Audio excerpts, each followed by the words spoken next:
But what made you originally decide to start this business in helping others build their practices? I was at a women's therapist gathering that was held, and there were about 60 of us. We were going around and we were saying like who we like to work with, right? And so in my mind, I'm like doing my little script as it goes around. I'm like, my name's Allison. I like to work with people who have eating disorders and blah, blah, blah. So I'm thinking this, and out of my mouth comes, I'm Allison. I just moved here from Seattle. I really love helping people start private practices. And I also work with women with eating disorders. And all these people swarmed me after, and they were like, tell me about this, helping people start private practices. I've been thinking about it. Wow. What's the core belief that drives everything that you do in your business? Yeah, so my core belief is you can have what you want. This sounds counterintuitive, but mental health agencies are some of the most toxic places that a person can work. Welcome to the Coevolution Project. I'm your host, Erica Lane, and today we have Allison Puryear, and she is quick to let you know it's pronounced like courier. Did I get it right? You got it. All right, perfect. So Allison is a passionate private practice consultant and psychotherapist who has transformed the landscape of practice building for mental health professionals. She has over 19 years of clinical experience and has found success in 3 wildly different markets. And so she really understands the challenges that therapists face when they're transitioning from agency moving into private practice. Her own journey from experiencing burnout in an agency setting to creating a flourishing private practice has become a blueprint, if you will, for other clinicians that are seeking greater work-life balance and professional fulfillment. Through her company, Abundance Practice Building, Allison has helped therapists overcome their fears, develop authentic marketing approaches, and build sustainable practices that, guess what, align with their values. The company's practice building curriculum has helped therapists achieve their goals while maintaining clinical excellence. Allison believes that a happy therapist is a better therapist and is dedicated to helping clinicians create practices that serve both their clients and their own well-being. Welcome, Allison. Thanks so much for having me. I'm absolutely thrilled to have you. We know each other through a mastermind group, and we've experienced the ups and downs and happiness and some of sadness and of building a business, especially a business that matters. Mm-hmm. And hopefully you can share some of your experience, your ideas with others to get us started in this opening, if you will. I know I just gave the audience an overview of who you are, but why don't you give a brief introduction of yourself to all of Yeah. us? Well, I'm a partner. I'm a mom. I'm a dog owner. I'm a dog person, not a cat person, but I still like cats. And I've been a therapist for, I guess it's 20 years now. Oh, And so I've been in this clinical realm for most of my adult postgraduate school life. And then I also, in the last decade, I've spent helping therapists build their own private practices. And I did not expect to be an entrepreneur. That was never something that was like on my radar. I was well, fine being a worker bee. what got you into it? What happened along your journey that now you're an entrepreneur? So this sounds counterintuitive, but mental health agencies are some of the most toxic places that a person can work. They are not set up for the well-being of really anyone involved. There just are not enough funds. There's not enough support. And Okay. so because all of the money coming into most of these organizations comes in through the clinician's work with a client that's maybe reimbursed by an insurance company, and everybody else gets paid through what the clinicians bring in. Clinicians are often worked far too hard for far little money. So despite having often 6 figures in student loans from graduate schools. I know my first job out of grad school, I made $25,000 a year. So many therapists are paid very poorly. And as somebody who was always like an A plus employee, like I wanted the exceeds expectation that I would work for all year long. I would really, really work hard and never get a raise. Like none of us we might have, I think there were a couple years in my decade of working in different organizations that I got a 3% cost of living raise. But there's just not enough support for mental health. And as a result, the therapists suffer and the clients suffer and the administration suffers. Like it's just not a great system.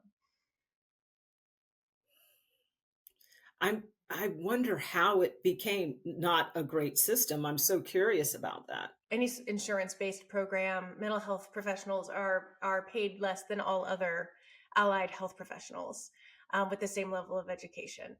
Counseling is just not valued at the same level that physical health, if we Mhm. could separate it out, which physical and mental health are very tightly related, but if we could separate it out, so your PT is going to make more per hour than a therapist, even a therapist with a doctorate. So Is it because people can't see it? They can't grasp? I don't yeah, know. I'm just I asking think there's a lot of stigma out there still. I think there's a proletariat, pull yourself up by your bootstraps vibe Mm. that we should all just kind of like, we'll just stop being so anxious. Or, okay, you're sad. We're all sad. Get your work done.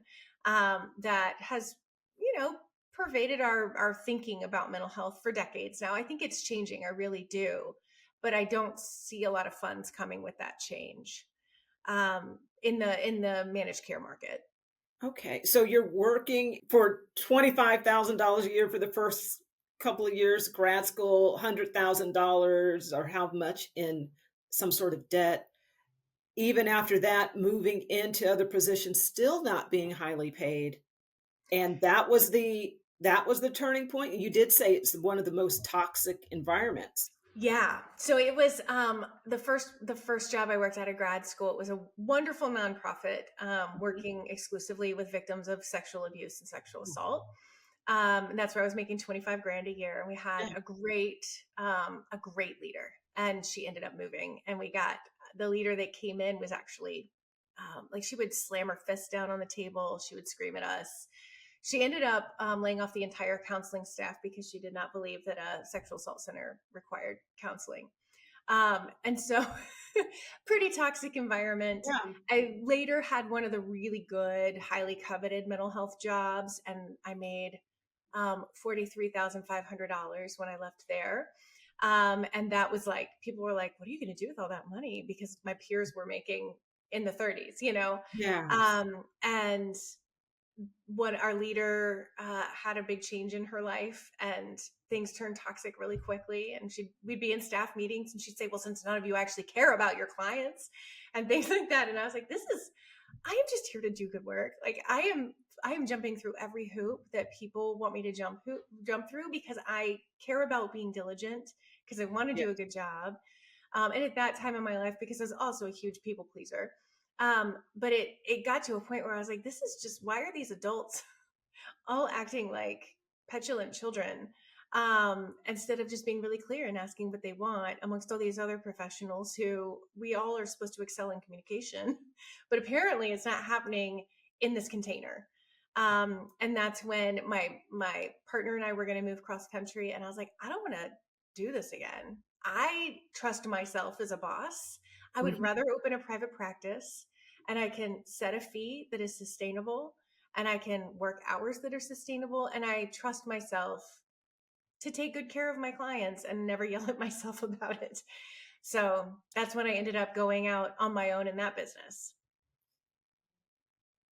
What when you entered that business, that first one where you trusted yourself as a boss, I'm not gonna yell at myself Mhm. or anything. What was it like to step out on your own? It was terrifying because I chose to do it. This was like long before online therapy was a thing. Okay. Um, I chose to do it in a brand new city where I didn't know a single person. Why? So because we Well, were moving cross country. okay, you're o all right. Yeah. That's right. And Okay. so I was like, well, I guess I better go at this as best I know how. There weren't people who do what I do now at the time. Well, I take that back. There was one person who had written a book who would coach people for like $10,000, and I did not have $10,000. And this was like back in 2011. It was like the internet wasn't what it is today, right? And so there wasn't a lot to go on. I read a lot of general business books, and I just basically I had a niche because I knew a niche was important. I had a website Mhm. because I knew that was important, and I networked my tail off. I met with 90 people my first 90 days in Seattle, and just continued networking as much as I could because I figured I will meet people who are full and referring out the calls they get, and I will meet people who are connected to other people in that position. I'm an eating disorder therapist. So I will meet dietitians who need an eating disorder therapist to refer to. Mhm. And if I can just get to know them, like I'm not going to sell myself. I'm just going to start basically the early stages of friendship with these people that feel like good fits. And if they are good fits, and I'll be top of mind and they'll refer to me because I know what I'm doing. And if I show up confidently and I can talk about our client population competently, then I'll get referrals. And I did. It worked. Talk to me a little bit more about the maybe how you chose who you were going to talk to, and I like what you said. You said the early stages of friendship. Hmm. Well, Yeah. it let's say I were to move to a new city, Hmm. or we can do a therapist. A therapist is moving to a new city, a new place, and maybe it's easier to do in a place they're not known. I have no idea. What kind of like step by step instruction would you give them for how to go out and network in Yeah. their new area? So everybody hates cold calling, Mm. right? And people don't like getting cold calls either, for the most part. A lot of us just let things go to our voicemail anyway. So I do a cold email, and it's basically like, "Hi, I'm Allison. I notice we have this thing in common. It might be niche, it might be the neighborhood in the city you're in, it might be a person, but or if it's a doctor, for instance, it could be a we are sharing a client, and so you go through basically like we have this in common. I'd love to get together for coffee or lunch sometime, and you can put a Calendly link there to have them schedule, or you can ask them when they're available. I know when I was in Seattle, it was exciting to me as somebody new to a city to go where they were. So I was like, Ah, they'd be like, "What neighborhood do you live in?" I was like, "Well, I live in Ballard, but I'm happy to come to you." And for people who are busy, they really kind of need that. And that way I was able to explore the city in a way I might not have otherwise. And it was fun to just go try whatever restaurant they suggested and show up however I showed up. And ultimately, I think most people have networking wrong because they're coming at it from this perspective of like, what can I get for this person from this mhm. person? How can I sell myself so that they want to help me? And I think if you just go in like, we already have this thing in common to talk about, Yeah. whether it's a, client population or a common friend or whatever, like you already have something in common. You just show up and ask about them. And as like therapists, we tend to have that energy where people just tell us everything, Yeah. whether we're on a plane or in line at the grocery store or networking. So you I get two agree. therapists together. I Yeah. told you everything. I'm like, It happens. It happens. It's just an energy we have. And so there's a really fairly quick connection between therapists, even just person to person, not even necessarily talking about like modalities or, client populations or anything like that. Just like an openness to receive and to hear. It's Um, yeah, it's like therapists are people too. we are. Having that nice meeting an authentic person, having a real conversation without Yeah. expectations. That sounds like a it sounds like a win-win Yeah. to me. You went 90 days. You did saw 90 people in 90 days, Hmm. cold emailing. being open to meeting people where they were to help you get out and explore the city in ways you may have never explored them before. Was it an immediate success from that point on, or what In happened? Yeah. in retrospect, it was an immediate success. In the 3 months or 4 months it took me to get full, it Mm-hmm. was an excruciating practice in looking at myself as a failure and going forward anyway. Oh. So I think that's anything in, like, I think most business startups, right? There is always a moment where you are working your tail off and you are not getting what you're working so hard for. And it's so easy to internalize that. And failure is my biggest fear, always has been, always will be. And I mean, I have very clear memories. We'd gotten this couch off Craigslist that was like green and kind of tweedy. And I remember like sitting on the floor with my back against the leg portion of the couch and just crying, just bawling, feeling like how am I going to support us? My husband was in school, Mm-hmm. and his program was about 80 hours a week, so he was not going to be working. We didn't have kids at the time; it was just me, him, and our dog. And I have always been able to count on myself because I have always been willing to work hard. I'm rarely the smartest person in the room, but I will work hard enough to be able to have a good conversation with that person, and to be able to be in a situation where um, I felt I was questioning if I could count on myself for the first time like since I was a teenager or something, was eye opening as a 31-year-old woman at the Yeah. time. And it was also like one of those resiliency moments that, looking Mhm. back, I'm very clear that so much resilience was built in me in those first few months. Because it was one of those, when it rains, it pours. I was working at Anthropology part time in Okay. retail as I was building because we had to pay our bills. Pay the bills. And Yes. I was not going to go to a mental health agency. That was my promise to myself, is like, if I go to a mental health agency, I'm going to get sucked in. I'm going to take on whatever projects they want to throw at me. I'm not going to have time to build my practice. So I'm going to do this other thing, get some cute clothes, a candle or two, um, and, and really focus on building what I want for my life. What I love about this story that you shared is, one, it was visual. I could see you sitting against that green scratchy couch Mm-hmm.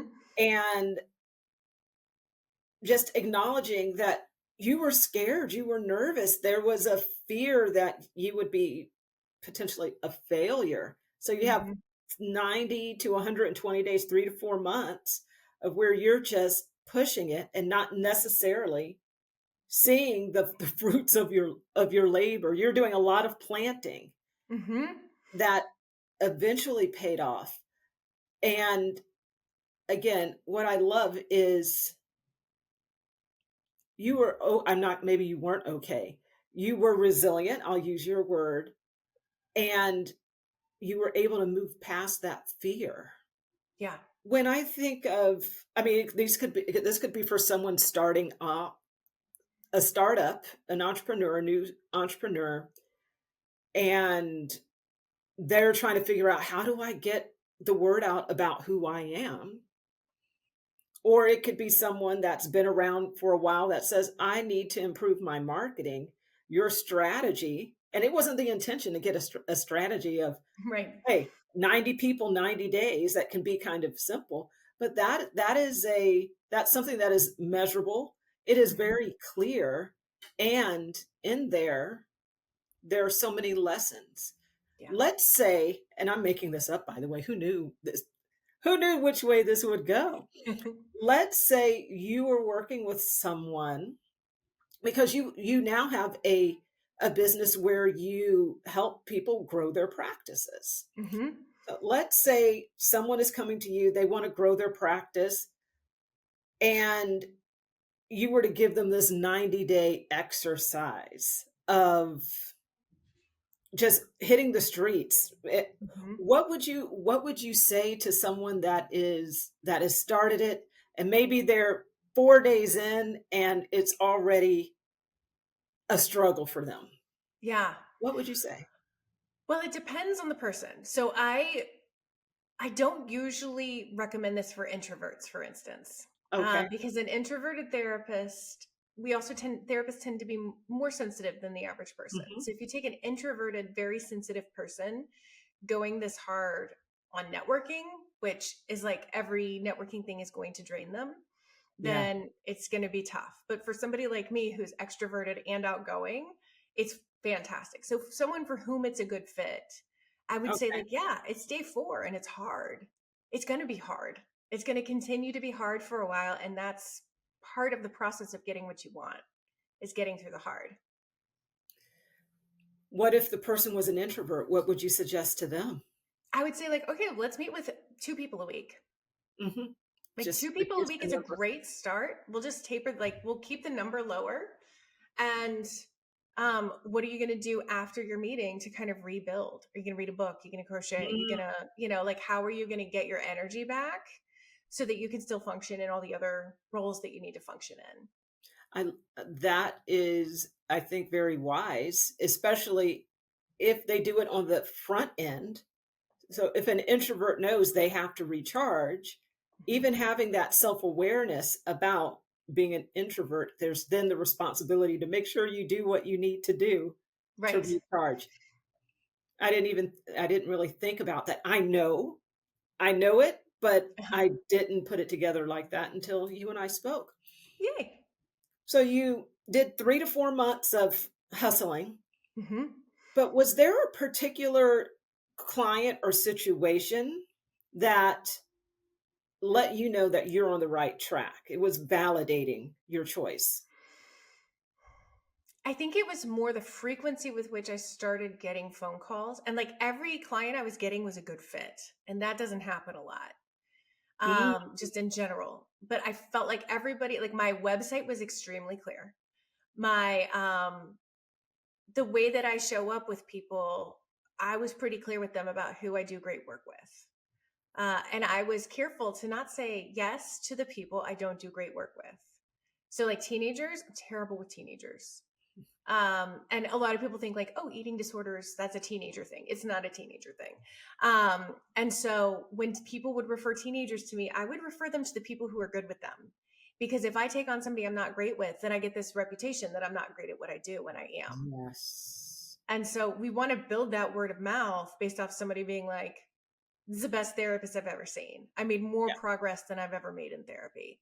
Um, and and if you're going to do a lackluster job, then your clients are going to be not talking about you to their friends. Yeah. So yeah, yeah. Phone's ringing. Mm-hmm. You're the best therapist that you can be for your ideal target market. Mm-hmm. When it comes to providing the service, I'll say then, and then I do want to make sure we take a look at how you help other clinicians grow their Mm-hmm. practices. But when it comes to serving your chosen audience, is there one thing that makes your approach different than other therapists? Yeah. So there are, like, my approach with helping therapists is that, or my approach with Let my clients. let's do both. We can use this kind Okay. of as a transition. I would Okay. love to hear how you work with clients, and although this is not about eating disorders, in my head, I'm going, what do eating disorders look like for adults? Mm-hmm. I always think of young people when I think of eating disorders.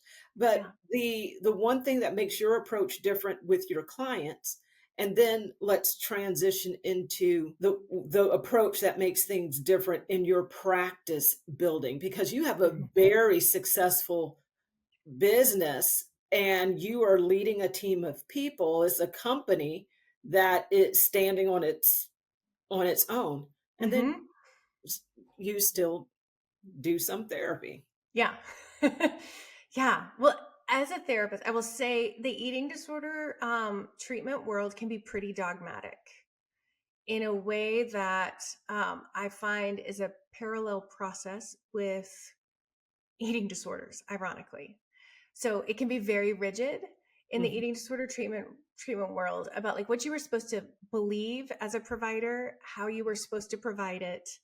There can be a lot of righteousness, and sometimes that righteousness drowns out actually listening to our clients. So I'll give an example. So for instance, in the eating disorder treatment world, we are wanting all of our clients to accept their bodies exactly as they are. This is the ultimate goal, like accept your bodies exactly as they are. And at least when I was coming up in the eating disorder world, it shifted some now, but there was this whole thing of like, if you are still wanting to lose weight, I'm not going to work with you. Which is like what I have always considered to feel a lot more like patient abandonment, basically. Like we have to get them to a point where it's less important. But I also think in America, you would be pretty hard pressed to find honest women who don't want to lose some weight.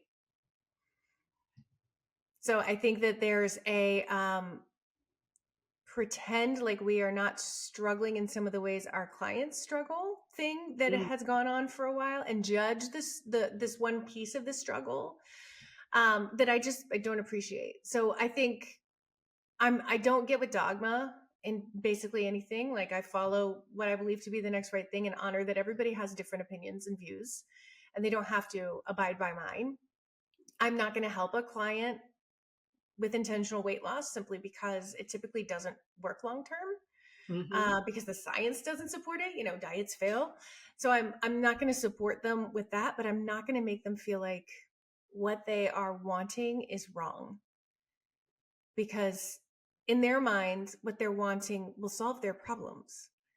It's some magical thinking, right? Like when I'm thin enough, and we all do this at various levels with different things, right? But like when I'm thin enough, or when I have enough money, or when I X, Y, or Z, then I will have arrived. Everything will be easier. People will like me more. Like I will be less stressed. All this magical thinking that we do around whatever goalposts we have set. I'm here going, I think I'm the queen of magical thinking. We all are. I mean, it's I will say we were just talking about this, a very American thing to always be striving for more happiness and to be expecting more happiness. And so like in this culture, we are in the soup of like, we are all supposed to be happier. And if you have been led to believe by various outlets in your life, oftentimes parents also, that like thinness leads to happiness. And the reason you aren't happy is because you still need to lose that last 10 pounds or that last 50 pounds. Then it's really easy to go all in on like, if I can just solve this one problem, everything else gets fixed. I'm not the expert here. It makes me think about, what is it? The difference between correlation and causation. Yes, exactly. That sounds like what we're talking. It's that magical thinking. Well, you're essentially, when you're working with your clients, you're not buying into any dogma, any specific way. There's an honoring of where your client is at and the validity of their desires and wants, and in terms of their perspective of the world. So it's kind of like an understanding their perspective of the world and meeting them where they are, without judgment potential. Yeah. And I'll say too, there's an honoring of the fact that what they are doing with food that is disordered is working for them in some way, that it's not all bad, right? Like if you are wanting to numb your emotions and you are restricting your food because you're wanting to weigh less, it's going to numb your emotions. Like there are chemical processes in place. If you are purging food via vomiting, you have chemical processes in place that are taking away whatever psychic emotional pain you were in before. And so like what you're doing works. Like this is actually a really logical thing to do right now. It just happens to have consequences that you didn't intend. Exactly. And so in like helping them feel like they're not some idiot for doing this thing that actually works, you know, like helping them understand that they're in this tough position and it's going to take support to get them out. And I have gone down this path with thousands of people at this point in my career. I'm happy to go with you. It helps people feel like they can trust enough to truly be open, not just with me, but with themselves. Because sometimes people Mm. just need a safe space to be able to be actually honest with themselves about things. Thank you, because I know that not everybody gets that, even when they're going to therapy, and therapy should be a Yeah. safe place for them to go, non-judgmental. And as I think about a safe place, we talked about at the beginning in terms of working for an agency or a place where there wasn't psychological safety, it was a toxic culture. And then you're talking about giving your clients a safe space to explore the emotions, understand how it has been a positive, there's been a positive impact, I guess, neurologically, in terms of what they get when they purge or when they overeat, or there's a payoff there. And what I am curious about, because I understand how you work as a clinician, how about when you transition over to your business, abundance it was abundance practice building, Hmm. I'm trying to make sure I You got it. Yeah. get Abundance it right. practice building. Yeah. Abundance practice building. How do you create a safe space for individuals to start that journey from Hmm. going from agency to private practice? So they usually come to me pretty burned out and very ready to leave where they are, but terrified. Like there's this excited and terrified combo that almost everybody comes to me with. Hmm. And one of the things that I like to remind them is that this is not rocket science. This is not winning an Oscar. This is not getting a place in the NBA. Like there are so many therapists in private practice and room for so many more. So this is something you're entirely capable of. What you need to learn about in terms of marketing is way easier than grad school. The Mm. hard part, the hardest part is that time before you're getting clients consistently and the doubt that you're going to have about yourself. And we happen to be therapists who have tons of tools to manage those hard feelings if we remember to use them. How do you So, remind people to use them? um, well, if there's somebody in one of my higher tier programs where we have one-on-ones, I'll be like, I'm guessing you felt this before. Like, I'm not going to dig into your life because this isn't therapy, Yeah. but I want you to think for a second, when you have felt this before, what helped you get out of it? And in most cases, it's not like I stopped trying and I gave up, In most cases, it's just they kept doing what they needed to do, what the next right thing was. And because this isn't rocket science, because it's not super highly competitive in terms of like, you can be a successful practice in pretty much any city or town in this country, as long as you keep doing the next right thing. Then if you just keep going and you're using marketing best practices and you're a good clinician that your clients keep coming back to, you're going to get full. It's just a timeline situation. Yeah. And if you can be patient, then and you keep working, then you'll get there. I know we've already started delving into the business that you've built, but what made you originally decide to start this business in helping others build their practices? Yeah. So we landed in Seattle and I started this full-time private practice, right? Hmm. I'd had a part-time practice back in Georgia where I was living. So I was working full-time and I had a part-time practice. So I was working 50, 60 hours a week. That was just normal for me. Thank God I was young. I moved to Seattle and I'm like, I'm going all in. And like I'd done the math of like, okay, if I charge this per hour and I see this many clients, then I'll make this amount of money. But when I started actually making that amount of money, as somebody who grew up working class and then took Hmm. jobs that paid me 25 grand a year with a master's degree, I was like, this is next level. I'm working half as much as my friend. My best friend at the time, also named Allison. She was working in community mental health in Seattle. She was making less than half of what I was making, and she was working more than twice what I was working. Wow. And so I started like bullying her kindly and with love into private practice. I was like, this was really early on. I was like, I made $8,000 this month. And she was like, holy. Then the next month, I'm like, I made $10,000 this month. And as it was going, I'm like, I am working so much less than you. Like, we go to happy hour and you're exhausted. And Yeah. I come in bouncing around. Um, and I was like, you really got to do this. It's not that hard. It's really not that hard. I'll show you everything I did. And she started private practice, got full, was bouncing around at happy hour. Like, it was a total shift. I had friends back in Georgia who were at my old agency that I was like, what are you doing, man? Like, let me tell you what I'm doing so that you can have this too. So it was mainly just wanting to spread how great my life was all of a sudden, where I was working so much less. I was making money I never expected to make, because this amount of money was not on my radar. I really was going to be a worker bee my whole life, and I was going to be fine with it. And then we were in Seattle for a few years, and then we needed to move back to the Southeast because my mother-in-law was sick. So we moved to Asheville, where we are now, and I was starting all over. And I was like, I love this process. I love starting a business. I love Oh, getting my marketing strategy. I love all this networking. And I was at like a women's therapist gathering that was held, and there were about 60 of us. We were going around and we were saying like who we like to work with, right? And so in my mind, I'm like doing my little script as it goes around. I'm like, my name's Allison. I like to work with people who have eating disorders and blah blah blah. So I'm thinking this, and out of my mouth comes, I'm Allison. I just moved here from Seattle. I really love helping people start private practices, and I also work with women with eating disorders.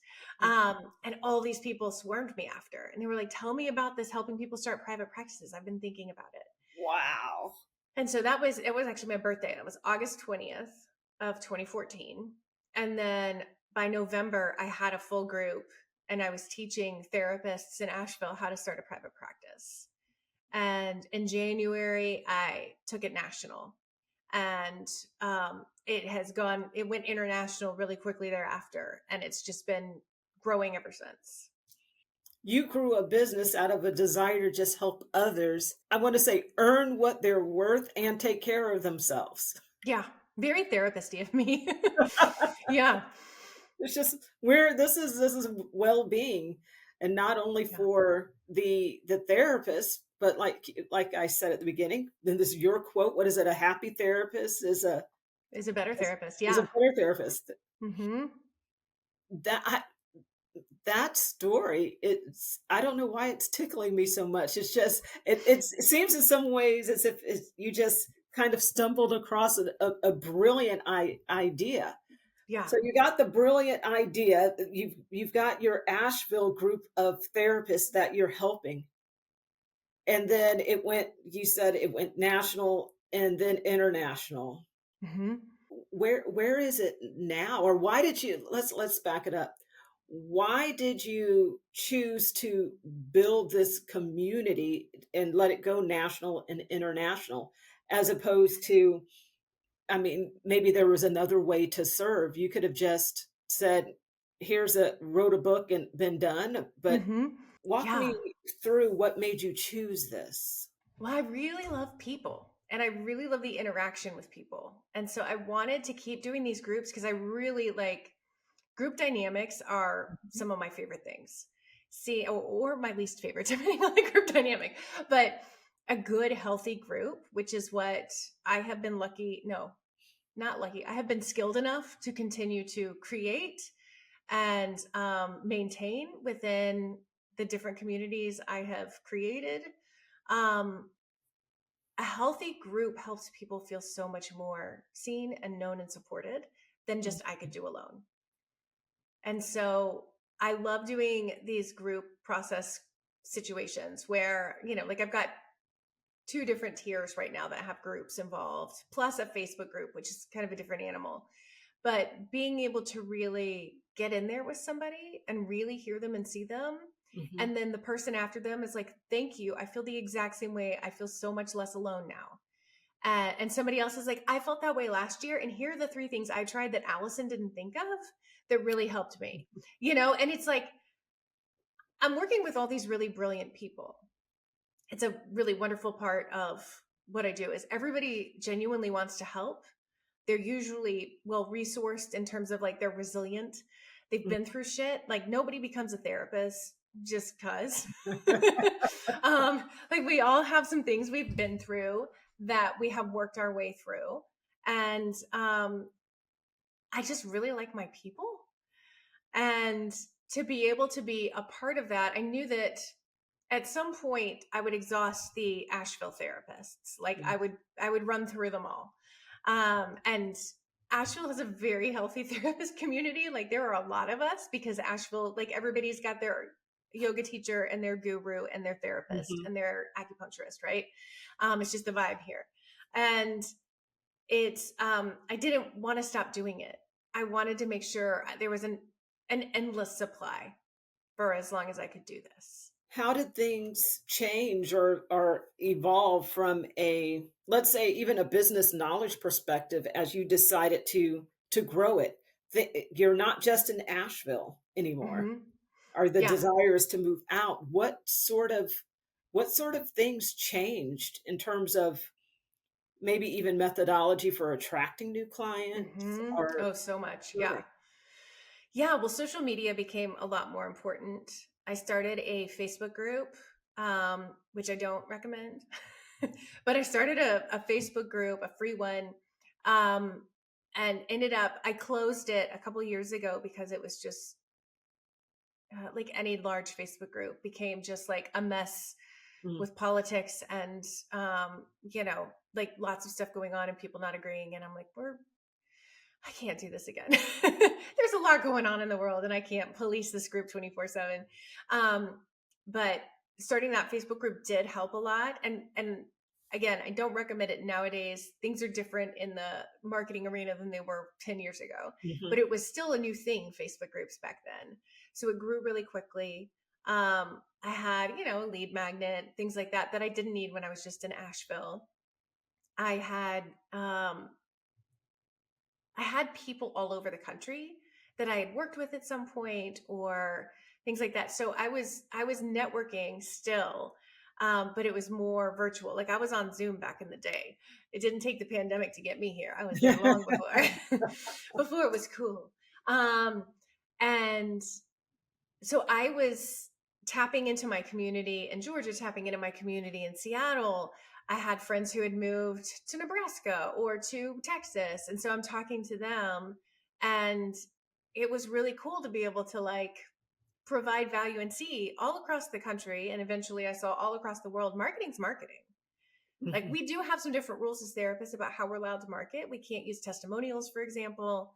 But what works here works in Australia, works in the UK, works in India. You know, it's all the same thing because people are drawn in by connection and by story and by feeling seen and known. And if we can help people feel seen and known, no matter what your industry is, then you end up getting chosen over your competition because they feel like you actually care about them because you've taken the time to express the things that they think. I hear you talking about making sure people feel seen and known as part of your marketing strategy, if you will. And you're reaching out, you're the networking queen, extroverted networking queen, and just reaching out to everybody using Zoom. When someone comes into your world, what sort of a process do you have to one, welcome them in and then encourage them to stay with you for the long haul? What is it that you do there? Yeah. We have nurture sequences depending on how they came into us. So like I have a podcast, for instance. So the podcast, like if they like your podcast, they'll usually listen again, right? Like you've done a research around podcasts. So if they like the episode they started with, they're likely to keep listening.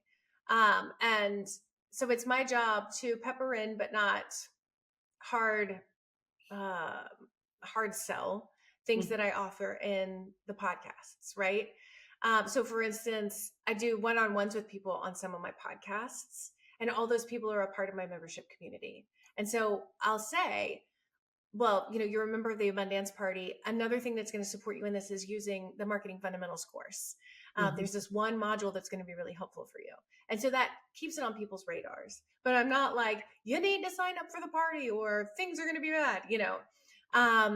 So doing that, if people come in, our primary lead magnet is a getting started checklist. And I have, we have a nurture series after that, email wise, that really does check up on people. Like, how are things going for you? And like, we actually Mhm. answer them. It's not automated. And so that takes time and energy, but it's just a part of who I am and how I want to be in business, is that like, I do actually care about the people who are taking this scary step. Yeah, and I think that goes back to, and I wrote it down here, I thought it was so important, making sure that they feel seen and heard. Would Mhm. you say, that sounds like a philosophy you have, but it may not be your core philosophy. What's the core belief that drives everything that you do in your business? Yeah. So my core belief is you can have what you want, Mm, because so many therapists go into private practice and they just build themselves another agency. They don't stop to ask themselves what they want. And that's not sustainable, right? Like 5 years down the line, they're burned out again. And burned out therapists, it's a really, really hard job to do when you're burned out.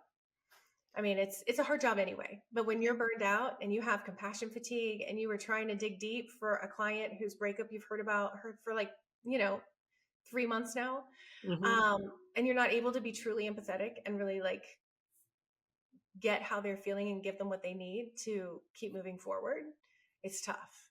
When you're burned out and somebody's partner dies mhm, and you are working with them and you are feeling like, I wish they weren't sitting across from me right now. This is too hard for me.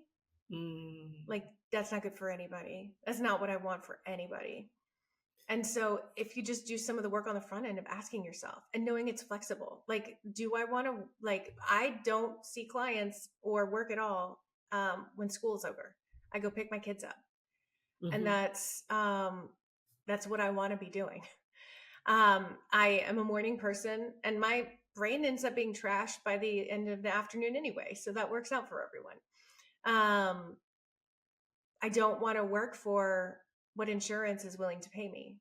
Mhm, I would much rather have a high rate and then a sliding scale that I can offer people who can't afford it, and just leave insurance, who, as we've seen in the last week, like, we all know it's a corrupt system anyway, but like, I'd rather not be in bed with insurance.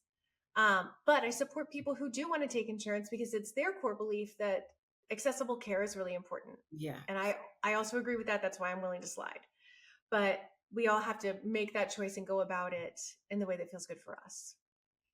So, You can have what you want. You yeah. can have what you want. I'm glad that that is something that you bring to the forefront and really get people thinking about, because my guess is that that is part of the paradigm shift they have to go through when they're going from an agency to a private practice. So they're just not recreating another mousetrap or whatever, that Hmm. what is it, hamster wheel. They're not just trading one hamster wheel for another. Yeah. How often do you think people should answer that question? I Or think they should check in at least quarterly. okay. Because like, demands in our lives change, responsibilities change. I think anytime a big thing shifts, like you have a kid, things are Mhm. definitely going to shift. Oh, yeah. So like these big external things that happen, but I think even just like I used to change my schedule every 3 months. Um, just like here with abundance, I'd be like, okay, what do I actually want? It doesn't mean I was necessarily starting and ending at different times, but like, what am I Mhm. doing when? Okay. Like maybe I just want to do podcasts only on Thursdays now and try that out. And I'm not a naturally flexible person. I thrive in rigidity. And that's a trap for me because I'm a lot Mhm. less creative in rigidity. I miss things if I'm rigid. And I don't want to, What type of things? so like ideas. Mhm. I'll miss a good idea. If I am just head down, this is what I do 9 to 5. Monday through Friday, I'm not gonna have good ideas. But if I'm like, well, I've got a break today, so I'm gonna go for a walk, all my good ideas are gonna come on that walk. They're not Yeah. gonna come when I'm staring at my computer. Um, and so having some flexibility each day, and also in how I structure my days, and being willing to really assess if something is working for me or not. That's not something we get as employees in most circumstances. In most employee relationships we've had, like, we are just like told what to do and we do it. Yeah. We might have a request, it might get denied. But as business owners, I think we owe it to ourselves to continue to keep optimizing so that we can keep doing what we enjoy for the long term. When your belief of you can have what you want, that being a core belief, when you're working with the therapist, Mm-hmm. how does that play into the day-to-day operations of your company? Of my company, Mhm. well, we're supporting people who are doubting themselves Mm. a lot. So that might look like emailing back and forth, depending on what tier they're in. The paid Facebook group that I have that goes along with one of my programs, I'm in there answering questions. Mhm. I'm calling people unstuck thinking, because like if I recognize it in what they wrote, like an I have to, or it Mhm. won't work if I don't, blah blah blah, then I'm going to call them on that. I would say that my team knows that they can have what they want too. Okay. They We have unlimited leave. So if they want to take leave for any reason, and they do, like I know some companies are like, we have unlimited leave and nobody uses it. We keep them too busy. I don't do that. I'm like, let's all take 2 weeks off at the end of the year. Oh, you have this great trip you get to go on, go do it. Like, I'm very open hearted because I know them taking care of themselves, them Yes. having what they want only benefits the company. And I don't in any way feel like it's going to hurt the company for them to be happier. And so, like, everybody gets their work done. And when people are out, it gets covered and it all works because we all share this value of actually enjoying your life. What is a boundary, a hard boundary Mhm. that you've set with your business that you just will not cross? Mm. Besides no health insurance. Right. I don't take health insurance, but I do Yeah. provide it. Um, I will say, like with marketing, for Mhm. instance, I could make a lot more money if I used fear tactics because my people are scared. And I could lean into that really effectively, but I will never lean into that effectively because it is not in line with how I want to do business. And it may attract the wrong type of client. Oh, I'm sure. I'm sure. Yeah. So I'd rather them keep their money. Don't give it to me. If that's what they're looking for, because there are companies who do what I do now who really do lean into the fear tactics and like, if Mm. you don't get this help from me right now, I don't even know where you're going to be next year. You're probably going to be, homeless. Oh, you just know, like, I mean, they go fast. They go down that hill fast, and I am not willing to make people feel more scared. I only want to make people feel more hopeful in this life. well, and I think that's been a through line through all of this. You want people to feel more hopeful. You wanted to be more hopeful. You started a private practice, found success, calling up your best friend, Allison, the other Allison too. Yeah, you wanted her to be more hopeful, and it just kind of went down the line. Yeah. So I see that. And when we look at your clients, you've had tons and tons and tons of clients. Has there ever been someone that was initially kind of on the fence or skeptical, like this is not going to work?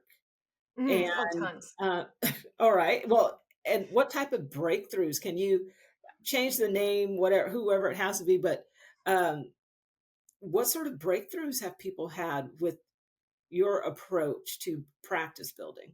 Yeah. I mean, most people come in skeptical, not necessarily of the program or the marketing, but of themselves. They're afraid they're going to be the exception. I hear this at least once or twice a week. somebody being like, I'm just afraid it won't happen for me. And so like, I mean, I have more stories than I can count. You know, I think about this woman, Claire, who had this teeny tiny niche, and a teeny tiny niche is a great thing. But she works with scrupulosity, which is religious OCD amongst Mormon people, Oh, right? that is very specific. Very specific. This woman blew the F up. I mean, like, it was insane how fast she got full with her ideal clients. What is it called? Scripta who what? Scrupulosity. Scrupulos Scrupulosity, like scruples. scrupulous. Yeah. Okay. I'm like Scrupulosity. scripturosity, scrupulosity. Yeah. Yeah. But I mean, she did the work. She really spoke to her ideal clients on her website, and she got herself out there. She was on podcasts. She spoke at Mormon conventions. She really put herself out there and did all these things that she needed to do to be found. And within months, she was like at a very high fee, killing it. There's a very popular niche right now of like, I like to work with women who look like they have it all together on the outside, but inside they are just like a big pile of self-doubt. Yeah. And that's not a diagnosis, right? Like, can we ascribe some diagnoses to that? Sure. But it's not like I work with eating disorders or I work with scrupulosity. And so I have a lot of people who are like, I'm really afraid I'm not going to get full because this isn't a diagnostic niche. And I'm like, it's not diagnostic, but it's something that sounds really specific, but is actually like almost every woman you know. Mm-hmm. You know, like every woman that I know almost would hear that niche and be like, oh, she's talking about me. Exactly. But like, we're not talking about how we're all wrung out and stretched thin. And so we don't realize this is just the state of being a woman right now, right? So it feels like we're doing something wrong. And so we then need to go get support because something's wrong or broken in us, instead of like we're in a culture where this has become a norm. But I've had numerous people be like, I just don't know. And I'm like, okay, what's working for you in DC for real? It's working for you in Miami. It's working for you in Atlanta. It's working for you in Podunk, Kentucky. Like, Mm-hmm. this is clearly an issue everywhere. You're going to be fine. Go What's the ahead. most dramatic transformation that you've seen? So we've got, I think you said Claire, Claire's great. scrupulosity. Scrupulosity. I mean, I think about Elizabeth, who was working at Community Mental Health. So she was making about 30 grand a year, working about 50 hours a week. And she was terrified to leave, but also really believed in herself. So it was this like dichotomy. She was terrified and she was excited. And she just did, I mean, like, you know, when you're coaching somebody and they just do everything you tell them to Yeah. do. My favorite clients, by the Right? way. I'm like, Right? thank you. Thank you. Yeah. So she just did everything we told her to do. Within 3 weeks, she had quit her job because she was making as much as she made in her agency. Wow. Now, she wasn't full yet because this is the sad thing. Most people working in agencies only need to see 11 private practice clients to replace their income. 11 hours versus 50. Wow. Yeah. Yeah.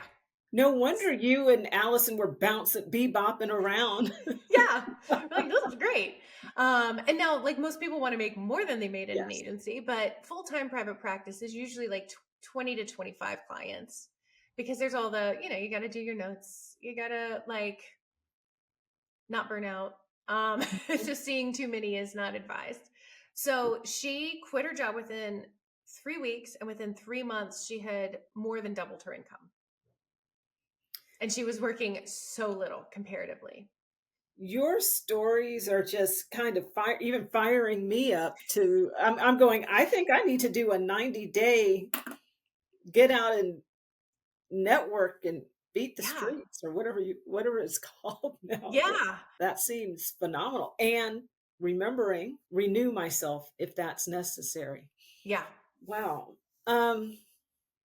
3 weeks quit her job, and then she took off from there, and 11 clients to replace her income. Mm-hmm. What about some sort of have you had clients experience some sort of failures? Yeah. Yeah. We had one who really struggled to like follow through on things. Mhm. Usually when our people are experiencing failures, it's because they're not doing things. We had a Mhm. client this year who, so we recommend 5 marketing strategies. And she kept saying, like, I'm doing everything right and nothing's working. I don't understand. And I kept being like, okay, walk me through it. What are the things you're doing right? And she's like, I have this Instagram account, but it was private. It was set to private. You're not marketing on Instagram if you have an Instagram account set to private. That's not how Yeah. it works. Um, she was like, shiny object syndrome. Mhm. She was buying, like, she bought something that would put her in the top 3 of Google My Business. And I'm like, you work virtually. What are you doing? Like, you don't need a Google My Business listing. You didn't need to pay like hundreds or thousands of dollars for that. Like, that's not on our list of things to do. Um, and she was Mhm. like, so she was counting that as a marketing strategy, but it was like not effective. She was paying a Google AdWords company and calling that a one, but like they weren't doing their jobs. She kept trying to hire out the work. Okay. And I was like, there are companies who will build your practice for you. And they're going to cost a lot more because you're having to invest in the AdWords and all these things. But there are companies who will do this for you. But that's not what you chose. You said you wanted to have agencies so that you didn't have to go back and pay people every time you had a dip. You wanted to know how to do the things that would keep you full. So that all you have to do is just pull whatever levers work when there's a dip. Um, and so I had to have like a whole kind of come to Jesus with her of like, you're doing 2 of the 5 marketing strategies that we suggest. That's why you're not getting results. You're saying you're doing everything right, but you're not doing everything right. Yeah. And she kept not wanting to do it. She just kept wanting to throw money at it. Yeah. And I Well, that's think, what we hear. We yeah. hear a lot. You Hmm. can pay, you can outsource it, you don't have to do it. You can bring someone in that's more of an expert than you are. Yeah. Right. And I think if that's what you want, that's what you need to seek out. But I think there are also all these people who are doing that don't actually get results. Like her Google AdWords people weren't giving her reports of any kind. And I was like, a Google AdWords person needs to be giving you weekly reports. Yes. And they need to have a very clear way of tracking what's coming in through them versus what's coming in through your other marketing efforts. And like these people weren't doing that. And she just wasn't getting calls. And she was networking a lot, but she was really negative. And I kept saying, like, the way that you're coming across Mhm. is I'm concerned about it. I'm concerned about it actually hurting your growth instead of helping it. So, like, I'm not therapizing her because I can't, because it's not my role. But I was calling her on stuff and giving her like clear, like, I would like you to start your networking with these phrases. I Yes. want you to ban any of this victimy language because I'm not going to refer to a therapist who's like, woe is me.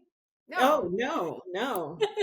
Well, So and we can tell, even if, let's say, even if she wasn't verbalizing these things, we can tell that animal part of us picks up on something yeah. that is not right because Hmm. we're always seeking some sort of safety. So if Yeah. she doesn't feel safe or come across as safe, I could see that. Yeah. Yeah. Not So saying she's going to hurt someone, but right, right. But she doesn't something, feel like somebody you're excited to send your mom to, yeah, yeah. Yeah. Looking at your field, and you mentioned there are some other people who do Hmm. kind of what you do. How big of a market is this in terms of people providing practice building services? Yeah. So there are a lot of people now. When I started, there were like 3 people maybe doing it or 3 Mhm, companies doing it. And now there were probably 50 to 100. So it's grown significantly in the last decade. mhm, It was definitely like an underserved market. And I think that a lot of people don't last. Like it looks easy, right? Because mhm. they just see the top of the duck, not the bottom of the duck. And so it looks easy. So a lot of people will be like, oh, well, I filled my practice. I did, a really good job with that. So I will now help other people. But the thing is with online, like it's a different learning curve to Yeah, have an online business like this than it is to have a therapy practice. The marketing strategies are different. The marketing like intensity is different. Uh, I was just doing a talk with some of my more advanced students about alternative streams of income. And I was basically like, if you don't want to market 5 days a week, if you don't love marketing, do not have an online business. Don't do a Mm. course. Don't do these things, because you do need to market and engage pretty much every day, or have staff that does that. Well, and I think it goes back to you can have what you want, that core belief. You can have what you want, but you have to be clear on what it is you do and Right. don't want. And if we Mm-hmm. go back to the woman that struggled in the program, it's because maybe there wasn't clear. She didn't want to do the work. Yeah. And for her, how do you make sure you find the right company, look at what they're offering, and look at what the work that they're doing to make sure they're delivering? And you Mm-hmm. were able to see, you're not even getting reports. This is Right. so. But going back to that belief, you've been in the game since 2011, Um, 2000, 2014. Yeah. 2014. Okay, Mm-hmm. August 20th. I wrote the date down. I just Uh-huh. August 20th, 2014. That means you've been in this for 10, 11 years. What sort of opportunities do you believe are opportunities for innovation? Do you believe there are in this field? Ooh, that's a great question. I think as things like Talkspace and BetterHelp, Hmm. um, we call these like big tech in our space. As these places grow, it is harder to start a practice now. So we have to be more innovative. Why is it And harder? they're taking more of the market share. I think that Mm. ultimately the ideal clients are different for people who are going to, hop on one of these because they heard about it on a podcast. Um, they're typically not the people who are like, I am looking for the person who really specializes and I'm going to do my research. Because I think anybody who does their research knows not to go with those companies. Mhm. But I will say, the economic struggles that are happening right now, and the struggle to that these companies are having, because they have such a marketing budget. They're on the first page of Google, like they're taking up the first Yeah. page of Oh, okay. Google. They're on all the podcasts everybody's listening to. So it's they definitely have a lot of people know about them in a way. So I think we're in this really interesting space where we have more people seeking mental health care than ever before. We Hmm. do not have enough therapists for them. And yet we have people who have practices, are great at what they do, and do not have clients. I mean, we have more people looking for therapy now than we did in 2020 and 2021. Like, it's only going up. And we were in a mental health crisis then. So it's a really bad now. And like, I think that these agencies um, that most of us end up getting jobs at after Hmm. school, I think that there needs to be some overhaul there, because there is such a demand and such a need, and it's a revolving door of therapists. People can't stay because they can't afford to live. They can't afford to pay their student loans. They're not getting student loan repayment all the time. And so there's just not an opportunity, unless you're independently wealthy somehow. Like, you can't stay in that. And if you are independently wealthy, why would you stay in that when they tend to be toxic? So I think there's space there. But I think my field of helping people start practices, we need to be innovative and helping people get found, because they are being drowned out by big tech. You spoke at the beginning about how you went out and networked and you were working on getting referrals. Hmm. And it seems a little old schoolish, if you will, Yeah, totally. going out and getting referrals. However, that seems like a really solid way to build that clientele. Hmm. And as I start thinking about growing, I'm not in this space, but I'm just thinking from a marketing perspective, some innovations, and maybe not innovations in training or in therapy. But I think, how can you innovate the referral process? That's Right. potentially a place to look. Hmm. Yeah, I supported a company who they created some software where I, as a full therapist, Mm-hmm. can talk to a client, get a few things about what they're looking for, and put it out to a network Mm-hmm. that is insular. So it's like Mm-hmm. people within my community. It's not necessarily people I know, but people within my community. And I can choose only people I know or the people in my community. And in putting their information and getting their permission, I could send, it would send out to all the therapists. People could basically raise their hand and say, I would fit that bill. I could see that client. And the client would be automatically sent their phone number. And I Mm. think that's brilliant because as a full therapist, I'm not going to call around and see who has availability. I just don't have Yeah. time. Instead, I'm going to give the list of people that I trust, but they're the people I've been trusting for years. So they've been full for years, right? So it's a great way to save time for those of us who are full to help somebody find good care, and also Mm-hmm. to help these other clinicians who are not full get connected with these clients who need Mm-hmm. care. So it's a great win-win all the way around. Um, yeah. So I helped that company get off their feet. They're still in startup mode. That's I like that process. It makes me think. I'm not saying it's like Fiverr or Upwork Right. or anything like that. It because you mentioned it's insular. It's a network of genius therapists that's been created, and then just spreading the word. It seems as if that takes a little bit of the marketing burden off of the therapist, Yeah. and their job is to become an amazing uh, part of this community where they're known, liked, and trusted, so Mm-hmm. that whoever does the marketing can help bring clients to their door, the right Yeah. fit clients to their door. Mm-hmm. How are you preparing your business today for future challenges? Well, I'm always trying to save money. It doesn't always work every month, but I'm always trying to save money because I'm so clear, especially, like we just went through Helene. Yes. That definitely was a very expensive, both personally and professionally, thing to go through.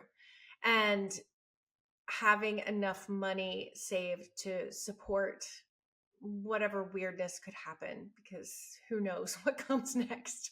Um, I need that money saved in order to feel safe personally. Like I can pay my staff, I can take care of, I can pay my taxes, I can do those kinds of things.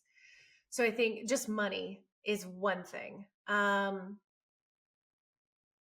I think knowing that the market continues to shift, there's more competition than I've ever faced.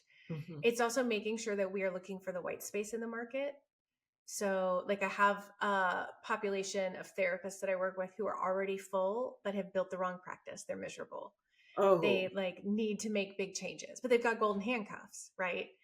Um, so that's a population I've loved working with, that I created an offer just for them, because they don't need to be with the newbies. yeah, They do need to go back to some of the basics, but as a peer group, they can support one another from a more informed space, from a yeah. space of just more experience.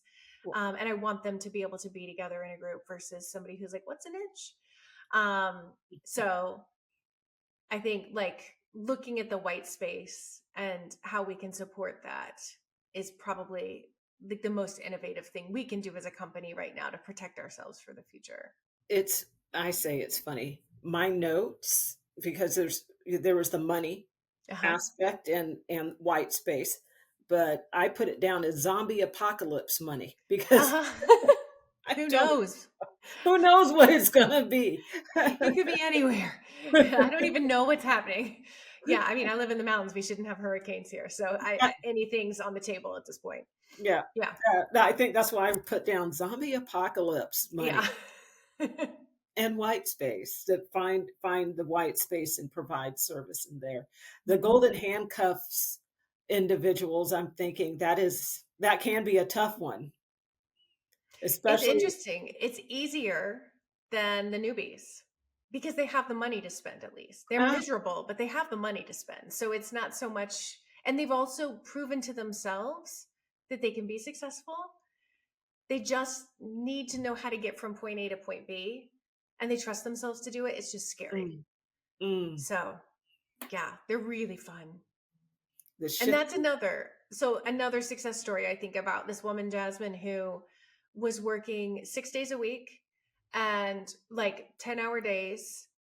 And she was taking an insurance that when they paid her, barely paid her. And she Mhm. wasn't charging copays. She wasn't making her clients pay copays. And we were like, okay, first things first, copays. They're paying them from this day on. Like, what's the conversation you need to have? And we just supported her. She went from working, I don't even know how many hours, to seeing like 27 clients a week. And she's like, I went to trivia with my partner last night. It was so fun. I can't remember the last time I went out after work because I would get home from work, eat, and go to bed. Yeah, I was going to say she would be exhausted. Yeah. And she was just like, I didn't know all this life was out here to be had. This is awesome. And so it's like, yeah, she was making more money and she was working less by the time she was done with the program. But the thing she was most excited about, and the thing I was most excited about, is she was actually living her life. She was enjoying time and connection with the people she loved. That bounce. Uh-huh. You got the Allison squared bounce. That's what I'm going to call it. The Allison squared bounce to Love her it. life. That good for her. Yeah. And Yeah. for those individuals that are in the golden handcuff group, if Hmm. they're coming to that, if they're getting that freedom by focusing on the right either niche or structuring their company a little bit better, taking copays, doing things like Hmm. that, it makes sense to have someone like you and abundance practice building in their pocket, because the Hmm. company as a whole is really going to help them grow and move past their, or to see things that they may not have seen before. Yeah. I know that you have a couple of, I say a couple, you have a staff. Hmm. So you have a staff of people, which means you are in the leadership realm. Yeah. And I want to go into a very short leadership lightning round for you. Let's do it. And there's going to be 6 questions. All right. Okay. What is the most impactful business book? And give me specific takeaways. Mike McAllowitz, on the tip of my tongue. When you say lightning round, I'm like, I gotta talk really fast. I gotta know Okay. the answers We're fast. going to, I'm going to ask you some leadership questions. Woosah. I like finding out about new books. Maybe I didn't know Ooh, about habits and yeah. I'm gonna change my answer. okay. The Problem's Not Their Paycheck by Grant Botma. Oh, And the it's yeah, The Problem's Not Their Paycheck. It is basically about, like, it's we want to be like, oh well, I guess people are quitting because they're not making enough. Like, we externalize it to this other thing when often it's company culture. yeah. And so one of the ways that I implement it, like, the truth of the matter is, I absolutely truly love my employees, and I am not afraid to tell them how much I Mm, appreciate them and that I just genuinely love them as people. And I've not had anybody quit in the 10 years I've had this business. I've had to fire some people, but I've not had anybody quit. But they says a lot. feel very valued. And in years when I can't give a raise, like, of course they want a raise. And I 100% want to give them a raise. But when the math isn't mathing to give them one, they know in a way that I didn't know when I was an agency, that they are valued and appreciated and that I have their back in every other way. That's good stuff. The problem's not their paycheck. Yeah, And you just love the mess out of your people. That's I do. beautiful. Is there a daily habit that you do that's transformed your leadership? Yes. I get on the Peloton in the morning and I fight for my life every morning. Why are you fighting for your life on the Peloton? Because it's hard. Because it's hard. And I am not a cardio person. And Okay. I'm competitive. So you put all those together. But I the Peloton is exclusively there for my mental health. It will maybe never change a single thing on my body, and I'm totally fine with that.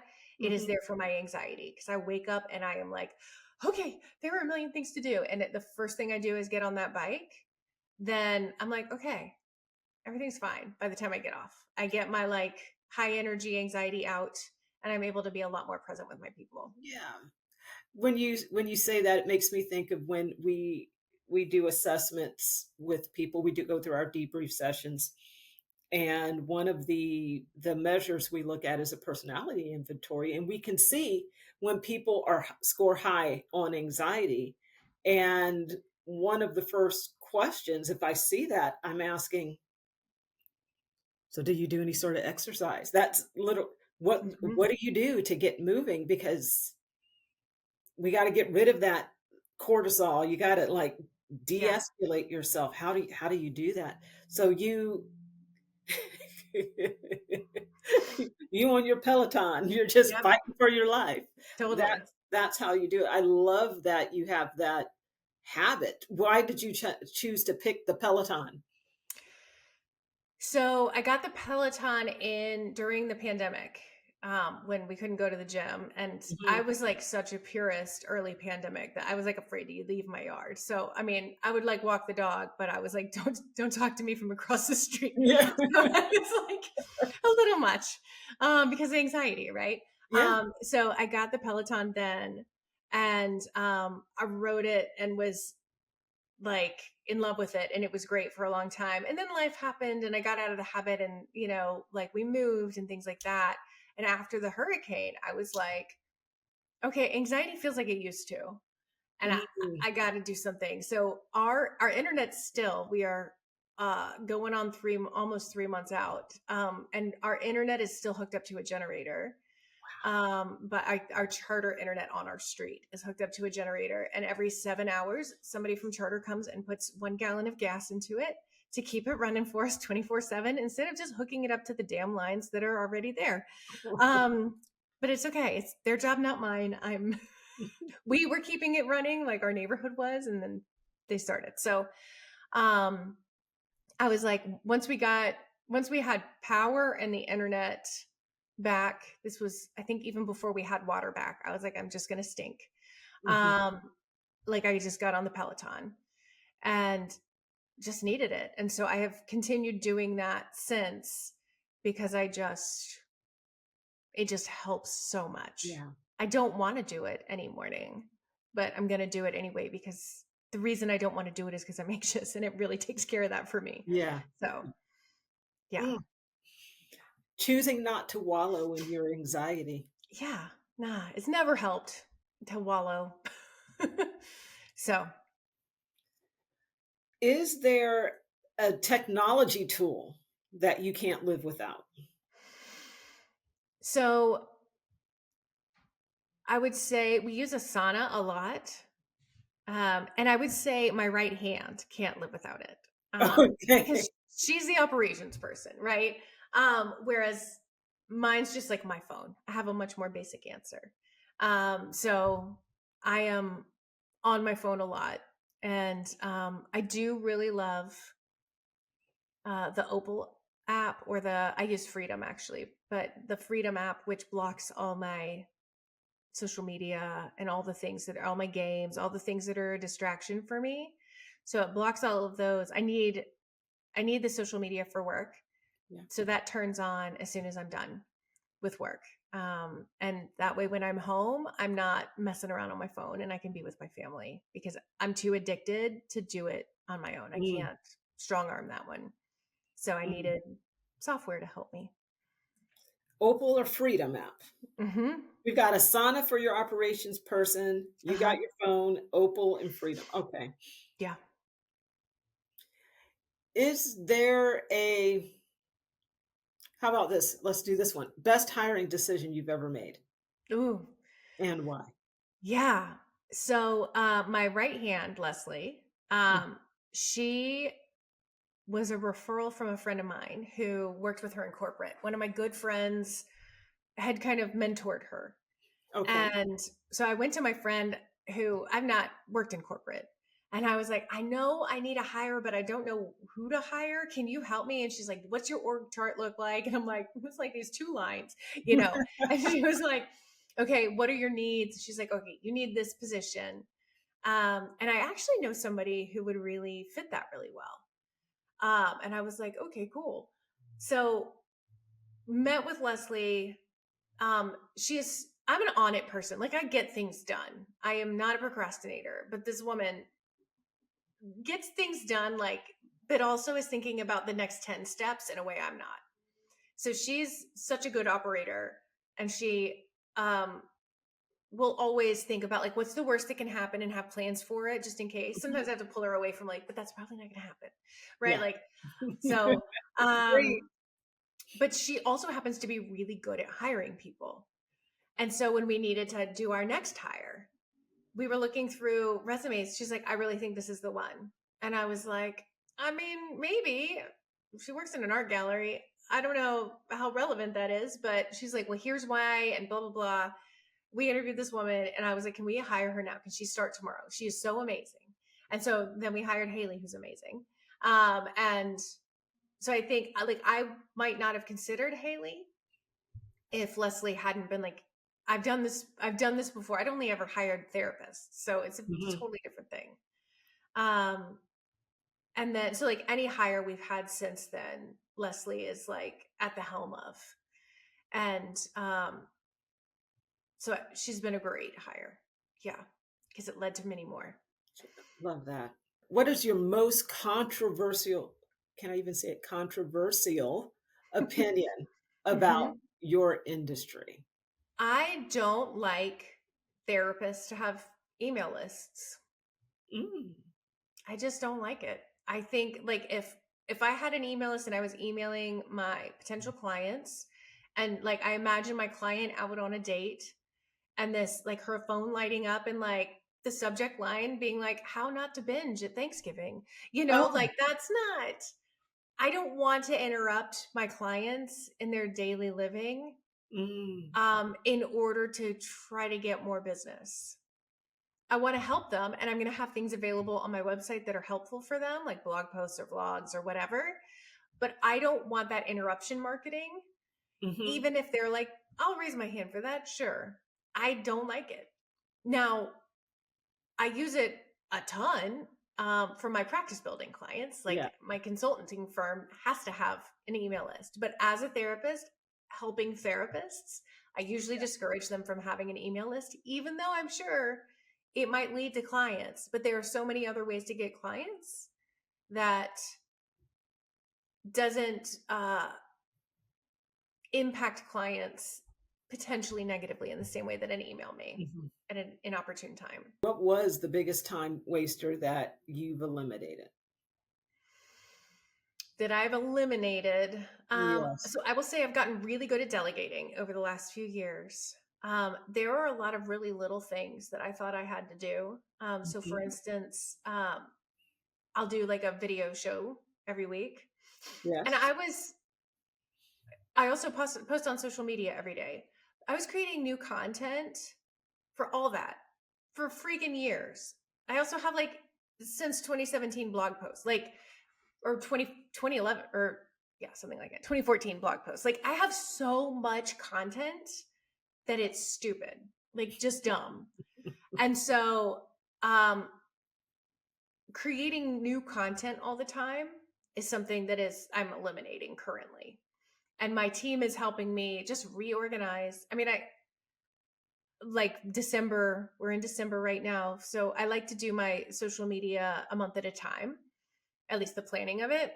And like, we have like 3 or 4 December's worth of Instagram posts that we could just look at them and see which ones perform best and make that December. And I don't have to be, putting myself out there all the time on social in the same way. So that's currently something we're doing that I'm really excited about, because I'm excited for you. Yeah. I was trying to get on that 90-day cycle, and then I was like, I don't have to get on a 90-day cycle, because I have like 4 years worth of content we can repurpose just on Instagram alone. Yeah. So we can just do year by year. And if you're pulling the best stuff and just bringing it back up, maybe modernizing it a little, whatever you need to do. Exactly.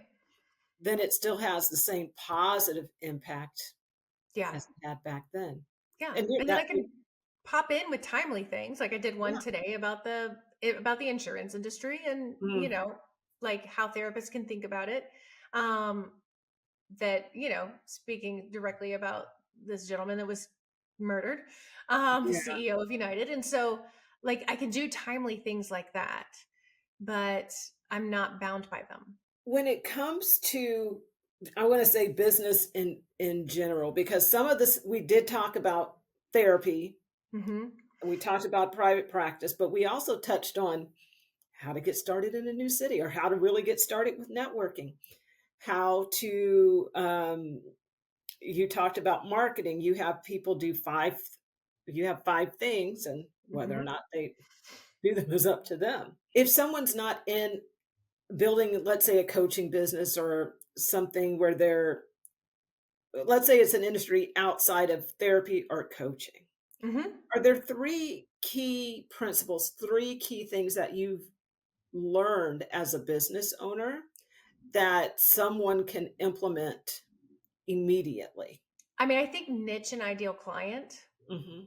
are like a little tiny bit of exploration about who that person is, what they want the most, what they fear the most, what they are experiencing day to day. Like I think Hmm. anybody could just look at whatever their copy is and think about like what's the daily lived experience of the person I really want to work with or serve or help with my product or whatever. Um, if you're just communicating that in the way that they like, if you communicate that better than they could, Hmm. right? They automatically know you know what you're talking about. They get that feeling, they get me. This Hmm. person, this company gets me. Okay, niching, finding that ideal client, and getting into how they live their daily lives, their thoughts. Their, Hmm. Yeah. so that's one thing. What would be a second thing, maybe? I think I'm going to go again with networking because it's like our friend Craig says, like the more people you know, the easier life is. Yeah.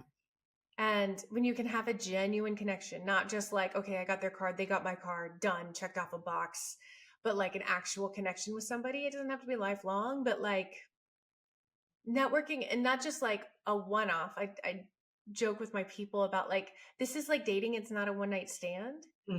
You don't just like meet somebody for coffee one time and then you're out. This is like you follow up with them. You ask them how their holidays were. Like this is a relationship you're starting. It's not necessarily like the deepest friendship you ever had or the partner you're going to marry or whatever, but it's somebody like you want to keep up with. Not everybody you network with, but the people for whom it was smooth and easy. Um, but yeah, keep up with them. Um, and then I think my third thing would be like you can have what you want. So doing that self-assessment, making sure that you really are clear on what you want and what you're willing to do to get there, because sometimes those are mismatched. In which case you need to reassess one of those, like Yeah. either what you're willing to do or what you really want. But I really firmly believe that for the most part, what we all want is reachable. We just have to figure out how to get there. And that getting it clarity, that's Clarity is so the hard. first step. Yeah, it Yeah, is. it's the hardest part of all of it.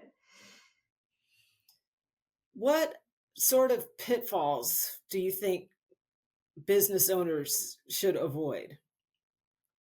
Comparison Mm. for a number of reasons. One of which is like I have a good friend who became a business partner with somebody that I had previously really admired and was like, wow, she gets such amazing results.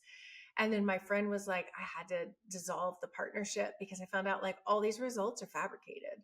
Oh, Like people out wow. there are just lying.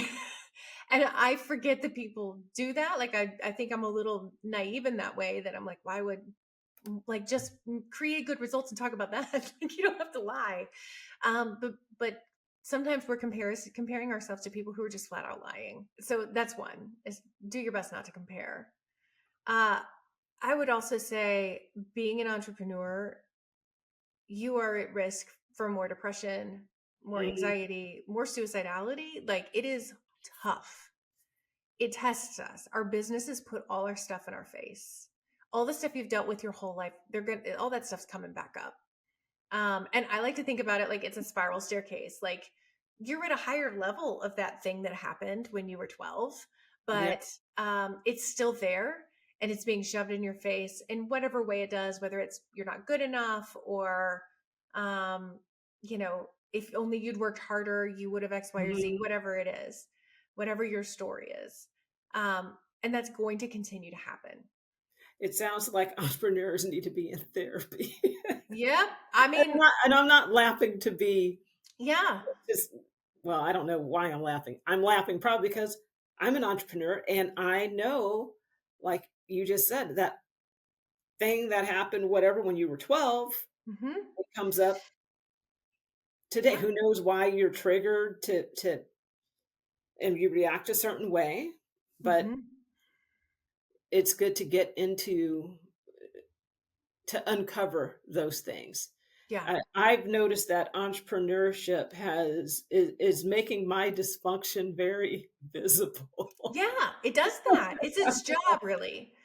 Like, if you think about entrepreneurship as making us all better, Mm, potentially, mhm, right? mhm. Like, it's going to show us our flaws and our faults and our weaker Yes. places. And some of those things aren't going to get solved. Some of those things we just work around. Some of those things Mhm. we delegate.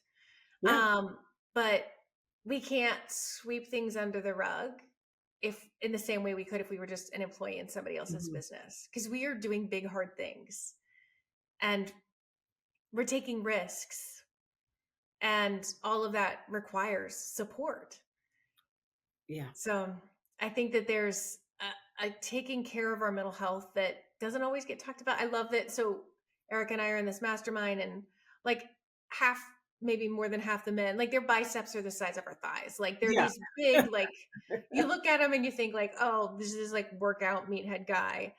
And half of them are talking about like, well, yeah, with my therapist, I'm talking about da da da, or us like speaking to us from, I don't know if you were at that one mastermind where one really big name entrepreneur with massive like muscles was like, well, I was molested as a kid and Yeah. blah, blah, blah, blah, blah. And there's an openness I think a lot of entrepreneurs have to actually working through some stuff um, that maybe before it was seen as weak Mhm. or not masculine in the way that like so many entrepreneurs want to be masculine. And I think that as we're accepting that sometimes help is required and sometimes it's not required, but damn, it helps. And like, why make things harder? I think as we're doing that, we're also starting to appreciate that like feelings are going to coexist with action in our businesses. And we can't like section everything off. We can't be like, now I have no feelings because I'm at work. That's not how it Yeah. works. The Not as an entrepreneur. compartmentalizing does not. Yeah. It'd be great if it could, but life, we have chosen a harder path. Mm, We've chosen it. We've chosen our hard, I should say. Like it would have been much harder for me to remain in a place that didn't value me, that paid me nothing. Like that hard is different. I chose a yes. scarier hard in starting businesses. And so it's going to bring up all the things I've ever feared before. That's the nature of it. Well, it to me, or and for me, and I see leadership, let's say someone's not an entrepreneur, but they're in a leadership role where they actually have the responsibility to nurture people into their highest and best performance, which means Hmm. when you're confronted with someone that maybe they're triggered about something, and as a leader you cannot get triggered by whatever triggered them, Right. or it's a hot mess. Same thing with entrepreneurism or entrepreneurship. We're building these businesses, we're hiring people, we have relationships with vendors and customers, and stuff is going to start to come up Hmm. just like it does when we're a leader. Yeah. So if we want to really give our best in whatever capacity it is, we can start with one, compassion for ourselves, and understand that this path and journey we're on is what's helping us discover. It's kind of like a self-discovery. That's Yeah. what entrepreneurship is for me, and leadership. It's a journey of Hmm. self-discovery. Yeah. When I think about like good leaders have the hard conversations. Yeah. Nobody wants to have the hard conversations. Not a single one of us is like, woohoo. Like, I love it as a therapist with my therapy client, but I hate it with my partner or with my Yep. friend, like that's why it's a hard conversation. And good leaders are willing to have those conversations, even though they're that duck, right? And they're Mhm. presenting their upper half and their legs are pedaling as fast as they can while this person is reactive or defensive or Mhm. whatever. Good leaders do that anyway. I'm going, and they woo-saw it out. Yes. They woo-saw it out. Do you have any, I want to say, parting advice for business leaders? Yeah, I think I mean it kind of is in the same vein of what I've said so far. Like as a leader, you can also have what you want. Mm, There might be some constraints within your organization that might prevent you from having exactly what you want. But a lot of times we can make what we have what we want in different mhm. ways. We can mold the structures or we can mold the people. And often that has to start with us having that clarity and being willing, like knowing what we're willing to do to have Mhm. what we want, being willing to be really the kind of leader that our employees or our reports need us to be, Yeah.